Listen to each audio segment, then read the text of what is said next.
আসসালামু আলাইকুম সম্মানিত দর্শক ও শ্রোতাবৃন্দ, আশা করি আল্লাহ সুবহানাহু তাআলার অশেষ রহমতে আপনারা সবাই ভালো আছেন।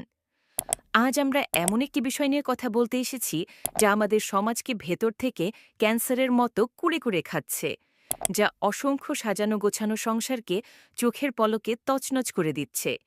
যে পাপের কারণে আদরের সন্তানরা তাদের মা বাবার স্নেহ থেকে বঞ্চিত হচ্ছে এবং পরিবারে নেমে আসছে অশান্তির কালো ছায়া। হ্যাঁ, আমি পরকীয়ার কথা বলছি।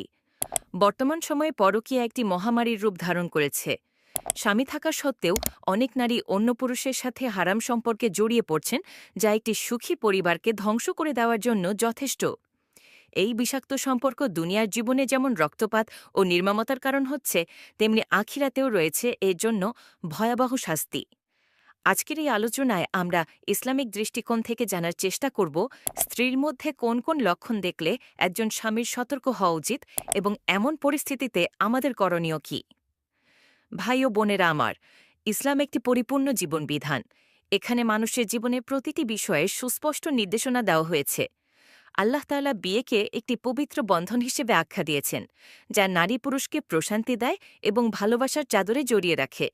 কিন্তু শয়তানের প্ররোচনায় মানুষ যখন এই পবিত্র সম্পর্ককে কলুষিত করে, তখন সেই মূলত আল্লাহ দেওয়া বিধানকেই লঙ্ঘন করে। মহান আল্লাহ পবিত্র কোরআনে ইরশাদ করেন, আর তোমরা ব্যভিচারের কাছেও যেও না, নিশ্চয়ই তা অশ্লীল কাজ ও মন্দ পথ। এই আয়াতে আল্লাহ শুধু ব্যভিচার করতে নিষেধ করেননি, বরং এর নিকটবর্তী হতেও নিষেধ করেছেন। এর মানে হল, যে সমস্ত কাজ মানুষকে ব্যভিচারের দিকে ঠেলে দেয়, যেমন পরপুরুষের সাথে অপ্রয়োজনীয় কথা বলা, হাসি ঠাট্টা করা, নির্জনে সাক্ষাৎ করা, এই সবই হারাম। পরকীয়া ব্যভিচারের চেয়েও মারাত্মক একটি অপরাধ, কারণ এতে একই সাথে কয়েকটি কবিরা গুনাহ জড়িত। ১. এটা সরাসরি ব্যভিচার। ২. এটা বিবাহ নামক পবিত্র চুক্তির খেয়ানত। ৩. এটা স্বামীর হক নষ্ট করা। রাসূলুল্লাহ সাল্লাল্লাহু আলাইহি সাল্লাম এই বিষয়ে উম্মতকে কঠোরভাবে সতর্ক করেছেন। তিনি বলেন, কোনো ব্যক্তির ১০ জন নারীর সঙ্গে ব্যভিচারে লিপ্ত হওয়ার চেয়ে তার প্রতিবেশী স্ত্রীর সঙ্গে ব্যভিচারে লিপ্ত হওয়া বেশি জঘন্য অপরাধ। আদাবুল মুফরাদ, হাদিস নাম্বার ১০২। এর শাস্তিও অত্যন্ত ভয়াবহ। অবিবাহিত নারী পুরুষের ব্যভিচারের শাস্তি ১০০ বেত্রাঘাত হলেও বিবাহিতদের জন্য ইসলামের বিধান হল পাথর নিক্ষেপে মৃত্যুদণ্ড। যদিও এই শাস্তি প্রয়োগের দায়িত্ব ইসলামী রাষ্ট্রের বিচার বিভাগের, কিন্তু এর ভয়াবহতা থেকে আমাদের শিক্ষা নেওয়া উচিত যে এই পাপ আল্লাহ তাআলার কাছে কতটা ঘৃণিত। এখন আমরা বাস্তব জীবনের কিছু লক্ষণের কথা বলবো, যা একজন স্ত্রীর মধ্যে দেখা গেলে স্বামীর সতর্ক হওয়া উচিত। তবে মনে রাখতে হবে, এই লক্ষণগুলো থাকলেই নিশ্চিতভাবে বলা যাবে না যে স্ত্রী পরকীয়ায় লিপ্ত। এগুলো শুধুমাত্র সন্দেহের উদ্রেক করতে পারে এবং সেই ক্ষেত্রে স্বামীর দায়িত্ব হল বিষয়টি বিচক্ষণতার সাথে যাচাই করা। ১. আচরণে হঠাৎ পরিবর্তন। আপনার স্ত্রী যদি হঠাৎ করে তার দৈনন্দিন অভ্যাস বা আচরণে বড় ধরনের পরিবর্তন আনেন, যা আগে কখনো দেখেননি, তাহলে তা একটি লক্ষণ হতে পারে। যেমন আগে যিনি আপনার সব বিষয়ে খেয়াল রাখতেন, এখন তিনি আপনাকে এড়িয়ে চলছেন, আপনার সাথে কথা বলতে বা সময় কাটাতে অনাগ্রহ দেখাচ্ছেন। একটা উদাহরণ দিলে ভালোভাবে বুঝতে পারবেন। ধরুন, আগে আপনার স্ত্রী অফিস থেকে ফেরার পর আপনার জন্য অপেক্ষা করতেন, একসাথে খেতেন, দিনের সব গল্প শুনতেন। কিন্তু ইদানিং তিনি আপনার আগেই খেয়ে ঘুমিয়ে পড়েন অথবা আপনার প্রতি কোনো আগ্রহই দেখান না। এই হঠাৎ পরিবর্তন একটি সতর্কবার্তা হতে পারে। ২. মোবাইল ফোন ও সোশ্যাল মিডিয়ায় অস্বাভাবিক গোপনীয়তা। যদি আপনার স্ত্রী হঠাৎ করে তার মোবাইল ফোন নিয়ে অতিরিক্ত গোপনীয় হয়ে ওঠেন, তাহলে এটি একটি বড় লক্ষণ। যেমন ফোনে নতুন পাসওয়ার্ড দেওয়া, যা আপনি জানেন না, আপনার সামনে ফোন ব্যবহার না করা বা আড়ালে গিয়ে কথা বলা, আপনি ফোন ধরলে রেগে যাওয়া বা ফোন কেড়ে নেওয়া। সোশ্যাল মিডিয়াতে অনেক বেশি সময় কাটানো এবং আপনাকে তার অ্যাক্টিভিটি থেকে দূরে রাখাও একটি লক্ষণ। আবার রাতের বেলা আপনি ঘুমিয়ে গেলে আপনার স্ত্রী যদি অন্য ঘরে বা বাথরুমে গিয়ে দীর্ঘ সময় ফোনে কথা বলেন বা চ্যাট করেন এবং জিজ্ঞেস করলে কোনো সদুত্তর না দেন, তবে বিষয়টি সন্দেহযোগ্য। ৩. সাজগোজ ও নিজে নিয়ে অতিরিক্ত ব্যস্ততা।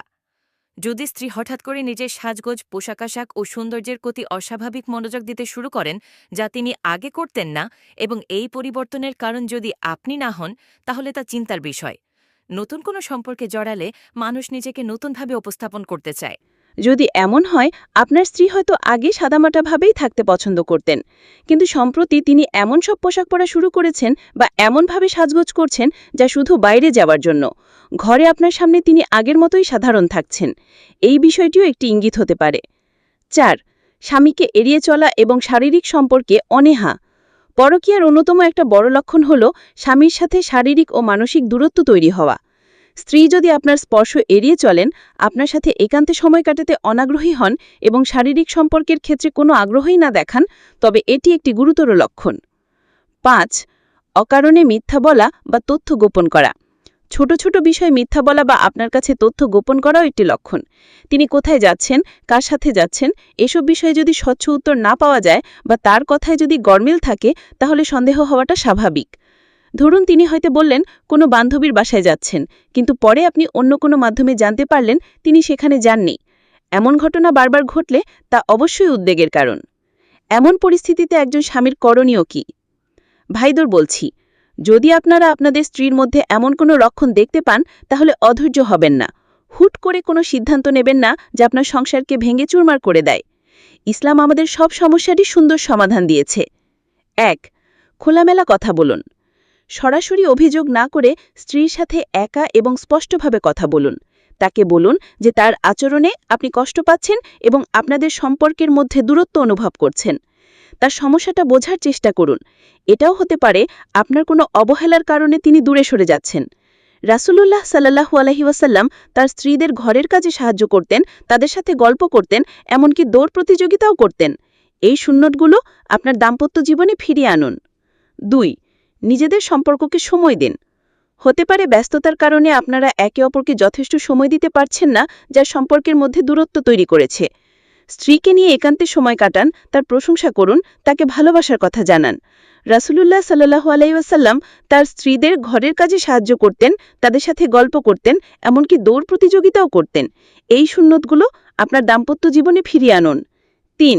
ইসলাম ও আল্লাহ ভীতির কথা স্মরণ করিয়ে দেন। স্ত্রীকে নম্রভাবে পরকীয়ার ভয়াবহতা, আল্লাহর ভয় এবং আখিরাতের শাস্তির কথা স্মরণ করিয়ে দেন।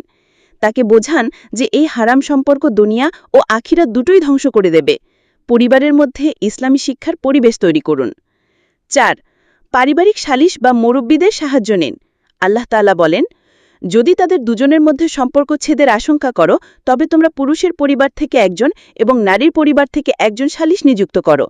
তারা উভয় নিষ্পত্তি চাইলে আল্লাহ তাদের মধ্যে মীমাংসার অনুকূল অবস্থা সৃষ্টি করে দেবেন।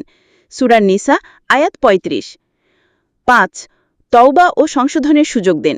যদি আপনার স্ত্রী তার ভুল বুঝতে পারেন এবং অনুতপ্ত হয়ে ফিরে আসতে চান, তবে তাকে তওবা করার সুযোগ দিন। আল্লাহ তাআলা তওবাকারীকে ভালোবাসেন।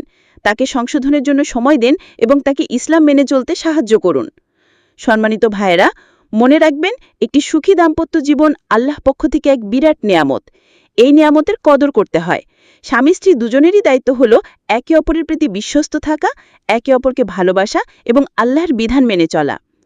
পরকীয়ার মতো ধ্বংসাত্মক পাপ থেকে আমাদের পরিবারকে রক্ষা করার জন্য আল্লাহর ভয়ে অন্তরে জাগ্রত রাখার কোনো বিকল্প নেই। আসুন আমরা সবাই নিজেদের জীবনকে কুরআন ও সুন্নাহর আলোকে সাজাই এবং আমাদের পরিবারগুলোকে জাহান্নামের আগুন থেকে হেফাজত করি। আমিন। ওয়াসসালামু আলাইকুম ওয়া রাহমাতুল্লাহ।